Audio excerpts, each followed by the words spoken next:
It's Tabletop! Top time! I thought we were doing it. We shared it, it's okay, alright. cool. I'm Jazza. And this is Jazza.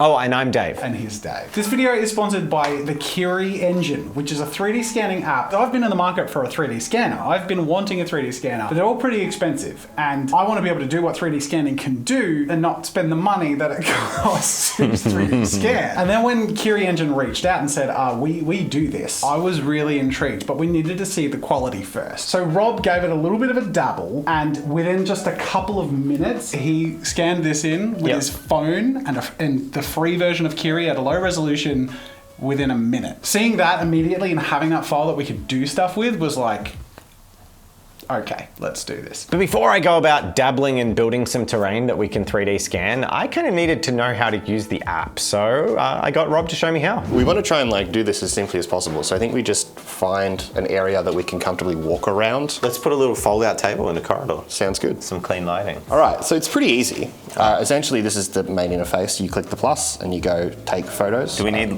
lights on in here? Probably a good idea. You won't have one of these at home, dear viewers, but you will have a room that isn't as dark as this at home. Yes, so. we don't have much natural. You pick the one that's not plugged in. You click from take photo, and then essentially you walk around the object and take a photo of it every 10 to 20 degrees. Now you do this from multiple heights to get as much data as possible. So I think by default, the free version comes with 60 photos, but we have the pro version, which allows you to take a lot more. Basically, the idea of it is more photos means ideally better quality. So when I did like 4 passes around at different heights. One like here, one here, and then one up here, and did a full circle on each. I wonder how, you're really putting it to test, putting the camera upside down. Look, if it can't deal with an upside down photo, then it can't deal with me. How many photos are you up to? Like 85. Now what? You click that. Next. And then give it a name. It's a very secret model. Yep. It's people and creatures. Okay. It's an OBJ, high quality. Yep. Now that's going to upload it to their server. So the beauty of this is normally when you do 3D scanning, you have to have a pretty beastie computer to actually put it all together and pump out a 3D model. What this does instead is you actually upload your model to the Kiri Engine website, and then they process it on their web server. And then it says your task will be done shortly. And now we just wait for that. See you shortly. Yeah. Get out of here. What the hell? It's so good. There's a little bit of artifact blurring, under the gun. But I mean, that's pretty dang good. Now I really want to know what it would look like if we had it on a stable, properly lit platform and took like up on this turntable. We could put the phone on like a tripod and mount it and go, heights, and then change the angle and have it really controlled. It looks like it's from a like sort of 2009 video game. Well, so that's the beauty of this. It could literally go in a 2009 video game that allows you to import models. Spicy! Let's see what we can do with a bit more of a professional setup. Yeah. We've mentioned in an earlier video that we're in the very preliminary stages of developing a game called Gatecrash, and that game will include digital assets, but we want our assets to feel like they're straight from the tabletop. So we thought it would be a good idea to scratch build some pieces of terrain and 3D scan them. Through this process, we actually ended up recording enough content to almost make another video. We're uploading that as patron exclusive content next Monday on our Patreon. I thought it was important to start pushing the boundaries and testing what the scanning technology could do. I added a lot of gravels and rough textures that are quite small in detail. I have a feeling the larger the object, the better the scan, so this will be a good test.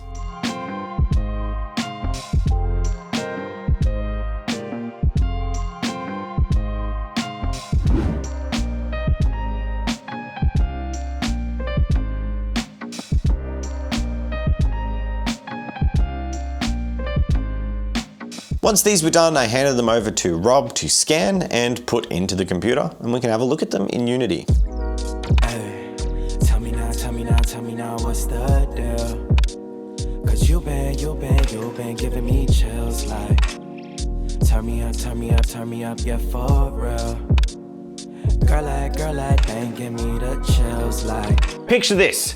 You have painted your amazing army, your tournament army, and then you 3D scan it into an app so you can play with that cool guy you met at Adepticon the other week. That's right. You can play online in Tabletop Simulator with your Games Workshop models that are actually your models. You can pretend you have a 5,000 point army when really you have a 400 point army, and you copied and pasted a lot. You want 5 Redemptor Dreadnoughts? Scan it once! Kiri Engine app is a 3D scanning app based on photogrammetry technology. technologies. Kiri partnered with top-tier cloud services to ensure all the hard and intensive computing was done by these cloud services rather than on your phone or device, which might bottleneck it. It makes it feel really simple because you just take a couple of photos, it scoots them off to a supercomputer somewhere on the other side of the world and sends you back an amazingly usable file. And the 3D models come fully textured, and the app works in most lighting conditions without the need for any type of professional setup. And on top of all that, it's available on both iOS and Android. You don't even need a high-end phone. If you have a phone and you're watching this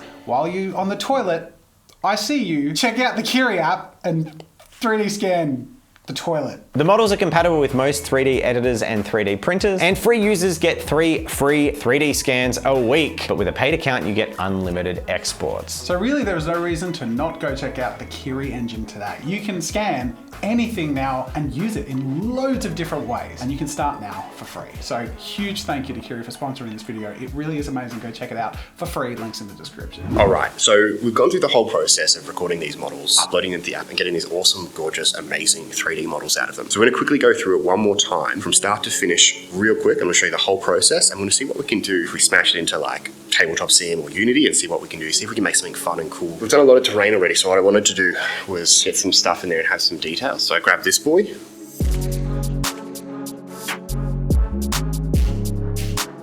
So you can see I've got my little list here of the things I've done. I've done those terrain pieces here, and essentially I've downloaded them and then I've chucked them into Blender. I just quickly cleaned up around the edges a bit to make them sit a bit better.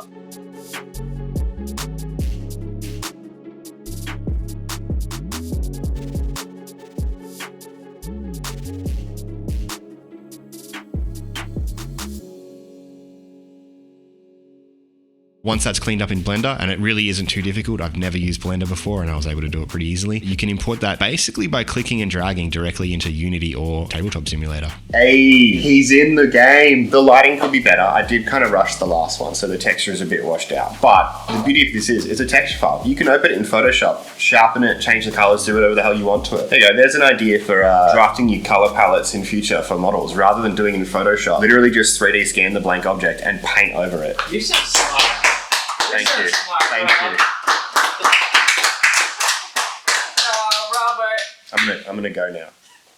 So having figured out how to get them both into Tabletop Simulator and Unity, I really wanted to see what I could do with it and see if I could do something pretty cool or cinematic. So I created a new scene in Unity and quickly tiled out some of our terrain pieces and then spent some time scattering around both our little space bear as well as the dreadnought. It was looking pretty good, but I wanted some more. So I downloaded some free skyboxes and found one that I liked, as well as a mountain asset for the background, which I just plopped in there. I really wanted to make the scene pop, so I added some lighting as well as some really basic post-processing for a bit of a motion blur and vignette. I also took the texture that came out of the Kiri Engine app as part of the model, and I opened it in Photoshop and just quickly cut out around the eyes of the piece, and then I made the eyes white. And then when I was in Unity, I applied that to the material as an emission texture, so the eyes now glow blue. I also spent some time doing some basic scripting so I could do a bit of a camera controller for a fly around, and that's what you see.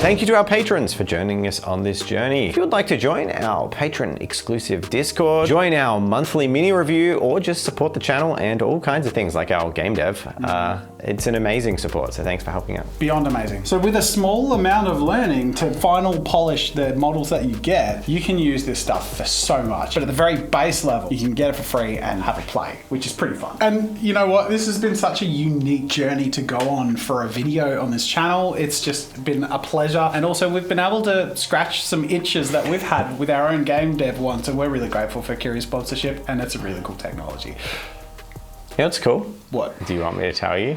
Do you really want to know? Nope, I think we're done.